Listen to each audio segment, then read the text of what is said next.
They called it a forgotten continent. But in the sun-beaten hills of Mali, the drums still spoke, and the winds carried memory deeper than any map could hold. It was not silence that wrapped Africa, it was the world's deafness. And in that world, a boy named Traore was born with quiet eyes that watched too much and a spine that bent for no man. His mother said he had the look of his grandfather, a griot who'd once walked from Timbuktu to Gao, reciting the bloodline of kings and the battles of empires. But Traore didn't sing. He listened. He listened to stories by the fire, to the elders whose hands trembled as they recalled the day the French rode in like gods. He listened to the sounds of hooves that once meant war and now carried men in foreign uniforms with faces like stone. By the time he was 16, Traore's village had changed. The soil still baked under the same sun, but there were new rules. Crops went missing, taxes deepened, and soldiers passed through asking questions no one wanted to answer. He learned early that silence was not surrender, it was survival. His father, a farmer with thick arms and a voice like thunder, said nothing when men came to collect recruitment quotas. But Traore saw the way his father's hand curled around his hoe, knuckles white. When the army came again, this time asking, not demanding, they chose Traore. He did not run. He walked forward, eyes steady, as if meeting fate head-on. They gave him boots, a gun, and a name that was not his. Caporal Traore, they called him, and with it came lessons not in war, but in obedience. Orders barked in French, commands that made no room for questions. He memorized them all, but never stopped listening. In Dakar, in training camps built on foreign blueprints, he learned to march like a European, salute like a European, shoot like a European. But nothing they taught could scrub the memory of home, the smell of millet roasting over fire, the low hum of a mother's lullaby beneath the stars. He polished his rifle and recited the code of conduct, yet each night he whispered Bambara to himself, afraid that even his language might vanish. His first deployment was not in Africa. It was in Indochina, where the jungle bled red and the enemy looked nothing like the enemy he'd been taught to fear. He saw men brown like him, fierce like him, fighting white men who wore the same uniform he did. There was no glory. There was only sweat, screams, and the moment a boy no older than himself looked into his eyes before falling beneath his bullet. That night, Traore didn't sleep. Each campaign stripped something from him. A comrade lost to a landmine. A village burned for harboring insurgents. A letter from home that never arrived.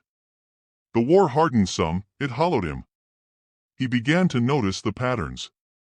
Who gave the orders? Who died following them? And most of all, who never had to? When he returned to Africa, medals on his chest and doubt in his heart, Traore felt a different kind of war waiting. Colonial administrators shook his hand, called him loyal. Locals averted their eyes. He was a tool, sharpened and bloodstained, forged to serve a master he'd never seen. Yet something had shifted. He began asking questions out loud. It started small. A corporal refusing to whip a village elder accused of theft. A lieutenant's command disobeyed when it meant opening fire on unarmed protesters. When asked why, Traore simply said, "They are not the enemy." And when the French captain threatened to court-martial him, Traore met his gaze and asked, "Then who is?" Rumors spread fast.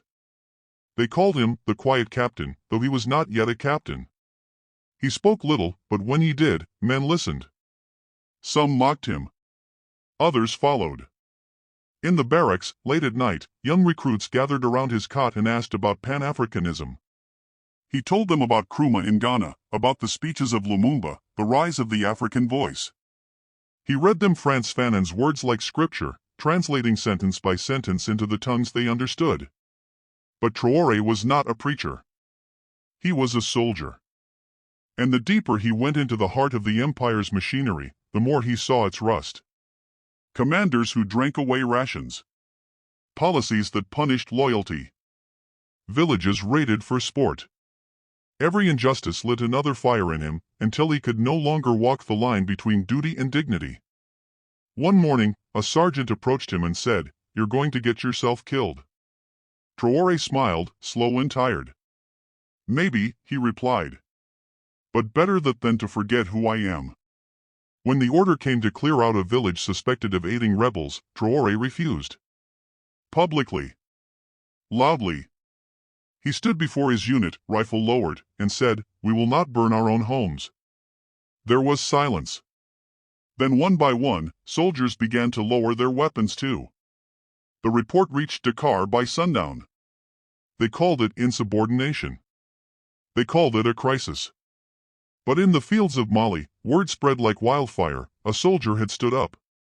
That night, under a sky full of stars older than any empire, Traore sat alone, listening. Not to orders. Not to fear. But to the land. To memory. And in that silence, something answered. Not as suffering, but as survival. Not as fragments, but as a flame. The spark had caught. And nothing would be the same. They tried to scatter him like ash, to make an example of him without lighting a fire. But Traore did not burn. He endured, stripped of rank, sent to a post deep in the northern territories, where the roads faded into dust and colonial eyes rarely bothered to look. They thought distance would break him. Instead, it gave him space to build. The men he now commanded were younger, quieter, and raw. Many had never seen a battlefield, only the sharp edges of poverty. To them, a uniform meant bread, a bunk, and a chance to be something more than a name on a forgotten list. Traore saw himself in them, not as he had become, but as he once was, full of fire, yet unsure where to place it. He began again, not with speeches but with questions. Who are you when the orders turn against your people? What is loyalty worth when it feeds on your brother's suffering? He never preached. He listened, observed, waited for cracks in the silence. And when they came, he pressed gently. A corporal who refused to beat a porter. A private who shared his rations with villagers. Small acts of resistance, camouflaged by discipline, but dangerous all the same. Traore nurtured them in whispers and glances, in the passing of banned books, in the quiet gathering of minds. By night, the barracks turned into classrooms. Fanon, Cabral, even the verses of Senghor, smuggled in pages folded into boots, were passed hand to hand. They debated beneath lantern light, voices low, hearts high. Pan-Africanism was no longer an idea from across the ocean. It was here, in the dust, in their blood, in the way they stood a little taller when they said their names. Yet it could not remain hidden. Resistance has a way of making noise, even when it tries to be still. Word reached command of unusual discipline among the troops, of a post where the officers no longer drank in excess, where villagers no longer fled at the sight of uniforms. They sent inspectors. Traore welcomed them with impeccable reports, polished boots, and soldiers who saluted with eyes that gave away nothing. The inspectors left confused but unconvinced. They knew something was brewing, they just couldn't prove it. It was not enough to shield his men. Traore knew that systems do not fall from silence alone. He began writing letters, not to superiors, but to fellow officers across the region. Men he had served with.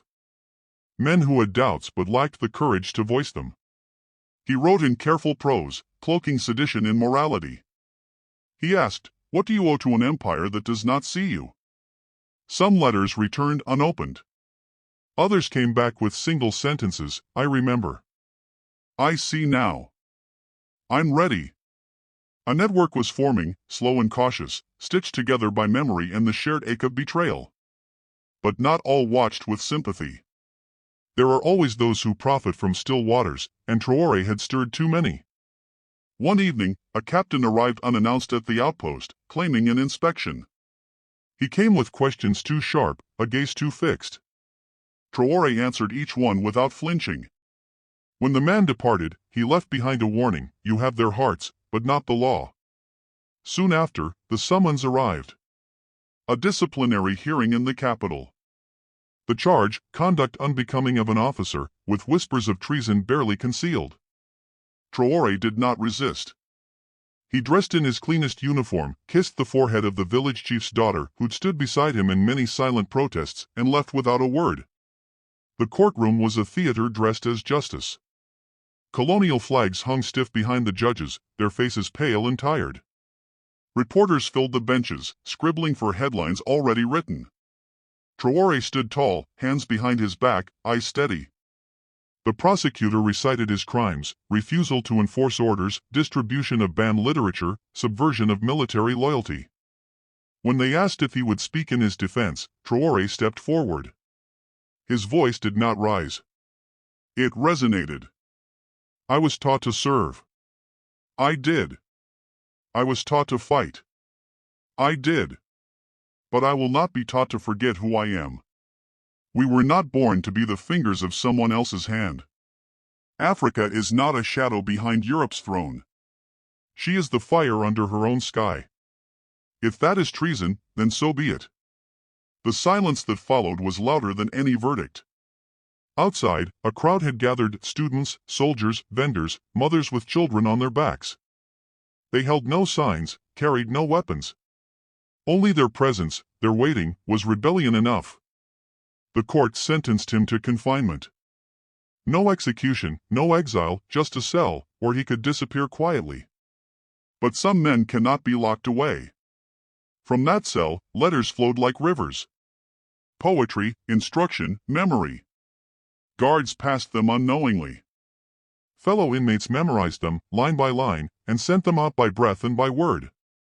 And when the colonial officers boasted that Captain Traore had been silenced, they did not hear the chants rising in the schools.